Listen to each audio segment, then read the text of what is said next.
రకరకాల అపోహలతో గత కొద్ది రోజులుగా స్తబ్దుగా ఉన్న హైదరాబాద్ రియల్ ఎస్టేట్ మార్కెట్ క్రమక్రమంగా పుంజుకుంటున్నట్లుగా కనిపిస్తోంది.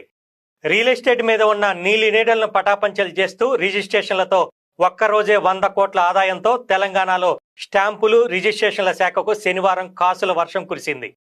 వరుస సెలవులు రావటం, శనివారం మంచి రోజని నమ్మటంతో రాష్ట్ర వ్యాప్తంగా రిజిస్ట్రేషన్ కార్యాలయాలు కలకల్లాడాయి. దీంతో శనివారం అర్ధరాత్రి వరకు రిజిస్ట్రేషన్ల ప్రక్రియ కొనసాగింది.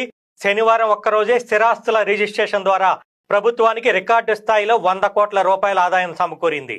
ముఖ్యంగా గ్రేటర్ హైదరాబాద్ పరిధిలోని రంగారెడ్డి, మేడ్చల్ జిల్లాల్లోనే అత్యధికంగా డాక్యుమెంట్ల రిజిస్ట్రేషన్ జరిగినట్లుగా తెలుస్తోంది.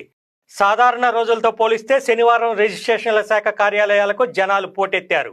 రెట్టింపు సంఖ్యలో డాక్యుమెంట్ల రిజిస్ట్రేషన్ కావడంతో ప్రభుత్వానికి రికార్డు స్థాయిలో ఆదాయం సమకూరింది. అపార్ట్మెంట్లు, విల్లాలు, ఓపెన్ ప్లాట్ల రిజిస్ట్రేషన్ల కోసం రెండింతల పైగా కొనుగోలుదారులు, అమ్మకందారులతో